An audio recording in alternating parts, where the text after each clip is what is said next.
जंग-ए-खंदक इस्लाम के इतिहास की तीसरी बड़ी जंग मानी जाती है। ये जंग 5 हिजरी 662 ई में मदीना के पास हुई थी।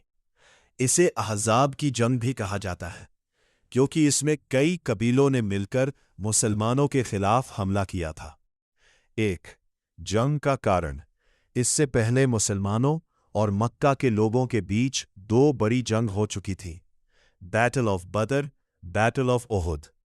इन जंगों के बाद कुरैश और उनके सहयोगी मुसलमानों को पूरी तरह खत्म करना चाहते थे। इसलिए उन्होंने कई अरब कबीलों को मिलाकर एक बहुत बड़ी सेना तैयार की। 2 दुश्मनों की विशाल सेना मक्का के नेता अबू सुफियान इबिन हर्ब के नेतृत्व में लगभग 10,000 सैनिकों की सेना तैयार की गई। उस समय अरब में इतनी बड़ी सेना बहुत कम देखी जाती थी। 3 मुसलमानों की स्थिति। मदीना में मुसलमानों की संख्या बहुत कम थी।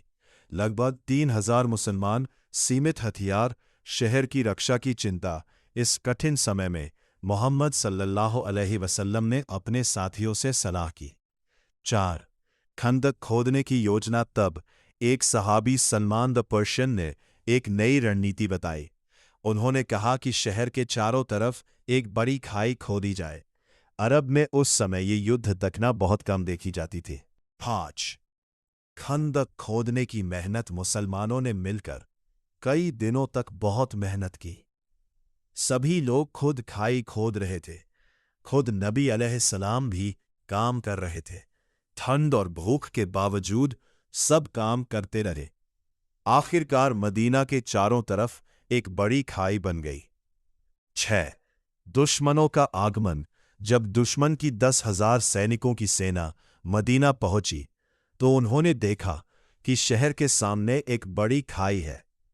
वे सीधे हमला नहीं कर सकते थे। इससे वे बहुत हैरान और परेशान हो गए। 7 बहादुरी का मुकाबला।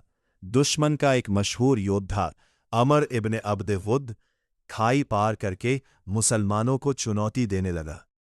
तब अली इब्ने अबी तालिब मैदान में उतरे। दोनों के बीच जोरदार मुकाबला हुआ और आखिरकार हजरत अली ने उसे हरा दिया। इससे मुसलमानों का हौसला बहुत बढ़ गया।